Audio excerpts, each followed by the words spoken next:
Hey, Lee Mainprize from martialartstraining.tv. This week's training tip is called Make It Real.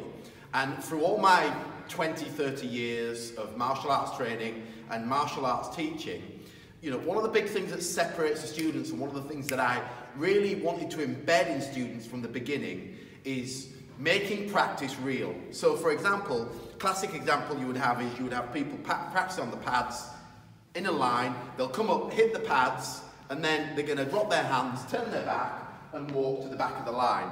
So instead of, if you're in your class or you're training with a partner, is make it real, okay? So you're always preparing for a technique to come back at you, and you're going to make sure your feet or your head or your hands are going to be in position of always that what if, that preparation.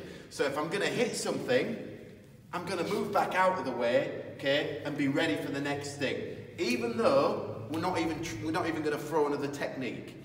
If we're practicing self-defense, are we just in a safe dojo, or are we making it real? We're on the streets with a violent aggressor to make that work, because however you practice, you will probably only pull off about 20-30% of that in real time.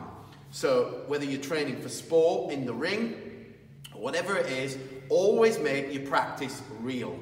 Ask yourself, where am I?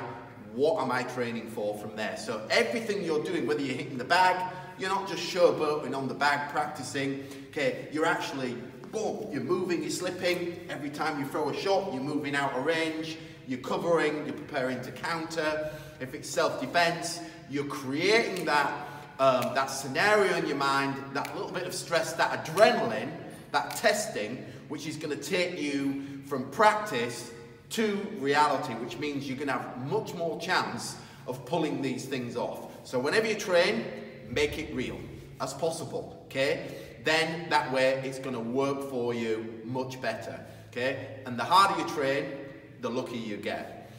I'm Lee Mainprize. If you like the video, give me a like, give me a comment. If you want to subscribe to my channel, there's loads more cool tips that you can check out.